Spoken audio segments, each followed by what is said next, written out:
dan dijanjikannya kita menjadi orang bertakwa.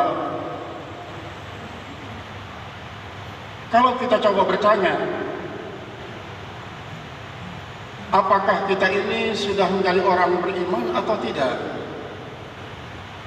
Kalau mengatakan iya, siapa yang mengatakan kita beriman?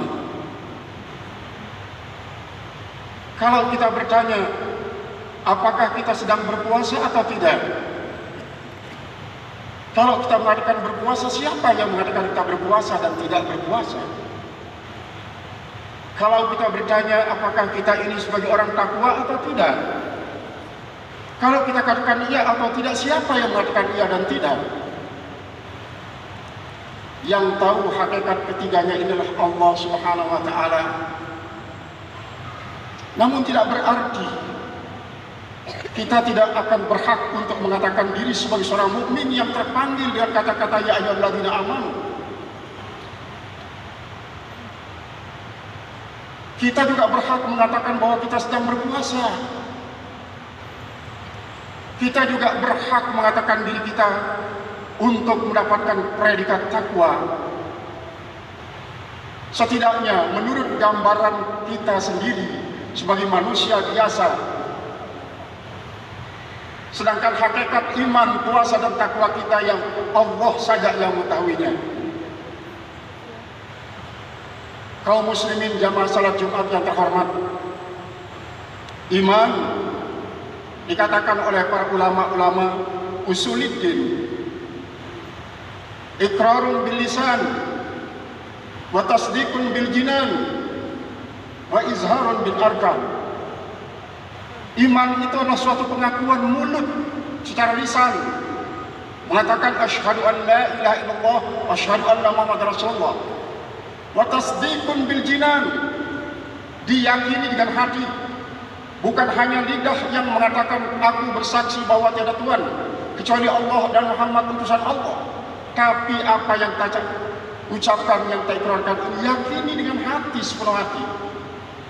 Wa izharun bil arkan, lalu buktikan dia, buktikan dengan anggota fisik kita, sehingga yang namanya iman bukan hanya sekedar di lidah, bukan hanya sekedar di hati, bukan hanya juga perbuatan-perbuatan nyata dalam kehidupan kita yang dilakukan oleh anggota fisik material kita semata. Ketika kita mengatakan asyhadu an la ilaha illallah asyhadu anna muhammadar rasulullah, berikrar bahwa aku bersaksi bahwa tiada Tuhan kecuali Allah, aku bersaksi bahwa Nabi Muhammad utusan Allah. Tidak hanya sekadar itu,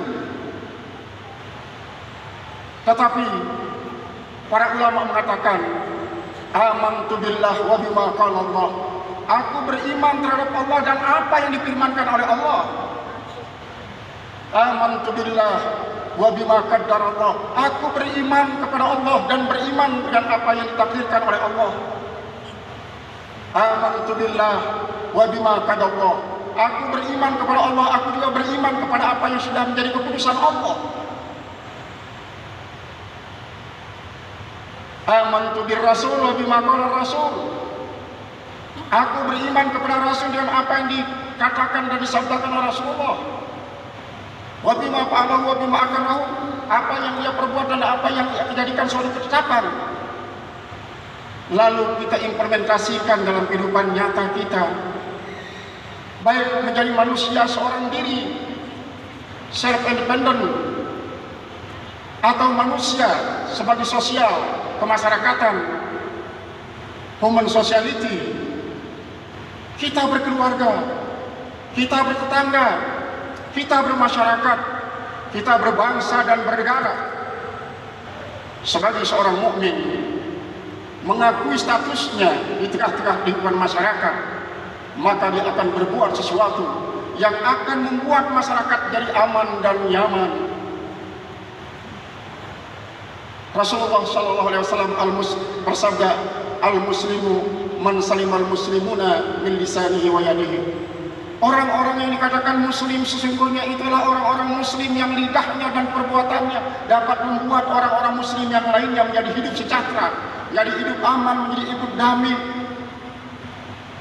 bukan sebaliknya. Lidahnya membuat orang muslim lain menjadi terganggu.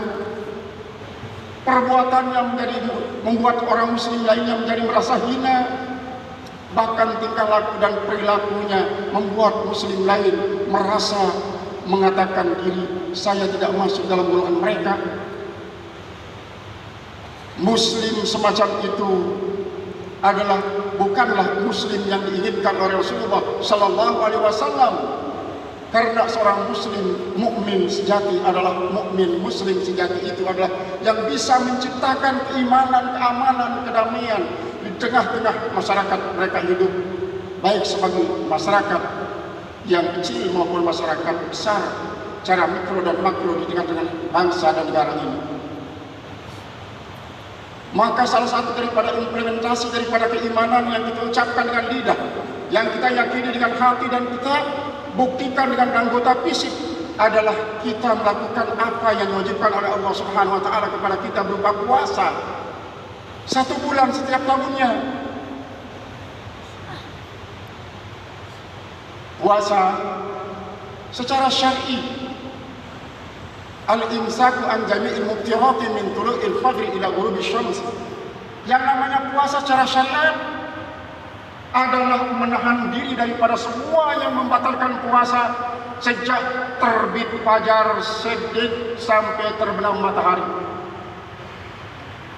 Kita yakin bahwa semua kita telah tahu ada yang diwajibkan kita untuk menahannya selama 12,5 jam atau 13 jam sejak fajar sedikit sampai terbenam matahari. Ada 11 yang membatalkannya. Puasa itu semua kita hindari. Ke-11 ini insya Allah kita sudah tahu semua. Kita sudah tahu semua dengan husnuzon. Kita tahu semua.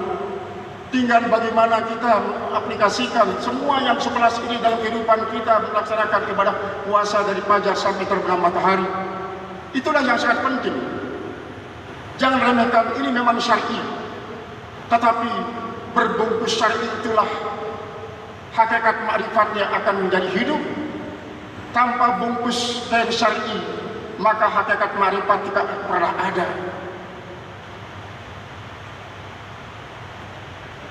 Puasa tidak hanya sekedar untuk menggugurkan kewajiban kita, tapi adalah untuk menuju suatu area agar kita dapat meraih predikat takwa. Maka tentunya di samping syar'i itu ada hal-hal yang sangat-sangat penting kita ingatkan.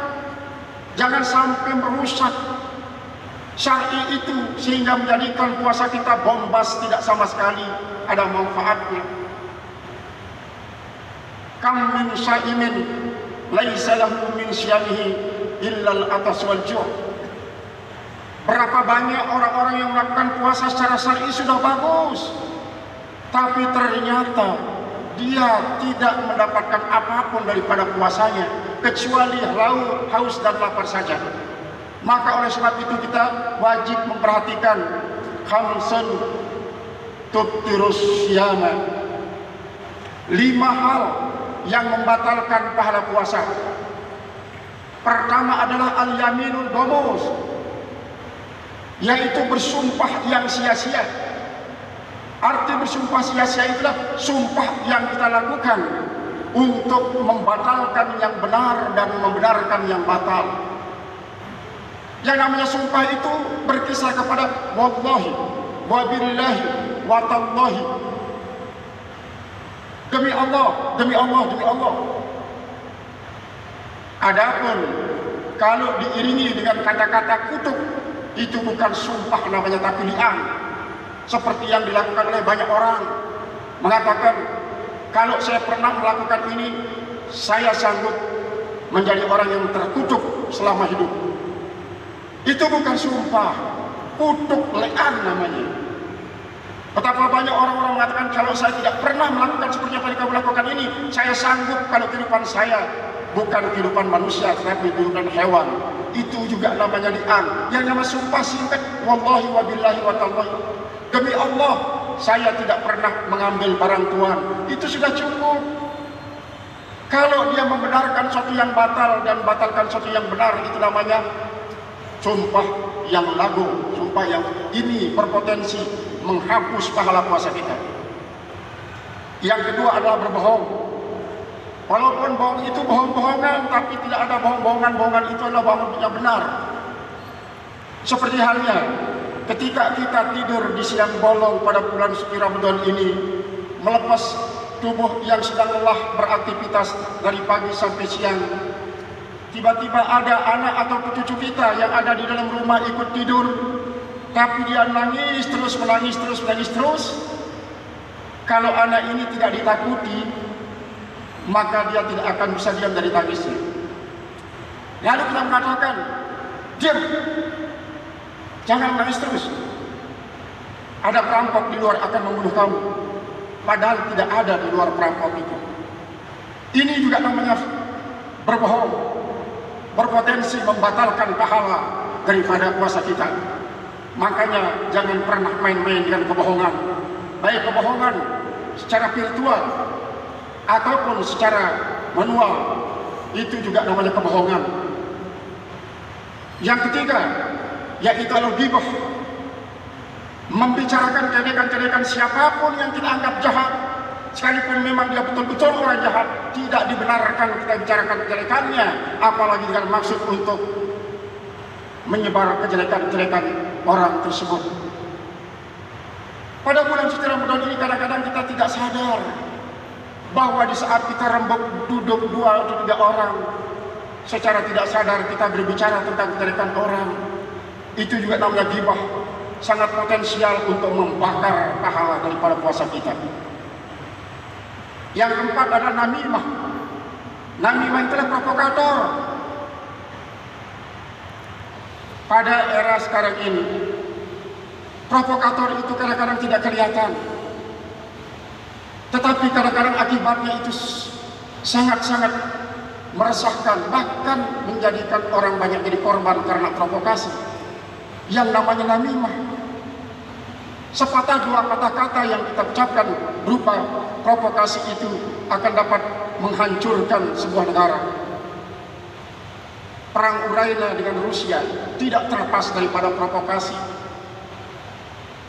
agen-agen rahasia yang ada di tempat itu. Jangan sampai terjadi di negara kita, apalagi antar satu negara lain, negara Asia dan negara lainnya, apalagi internal negara kita, antar satu daerah dengan daerah lain, yang potensial dengan adanya perbedaan agama dan lain sebagainya, tawuran pemuda dan lain sebagainya. Itu tidak bisa terlepas daripada adanya provokasi. Yang kelima adalah an-nadru bisyahwah, memandang lawan jenis dengan syahwat.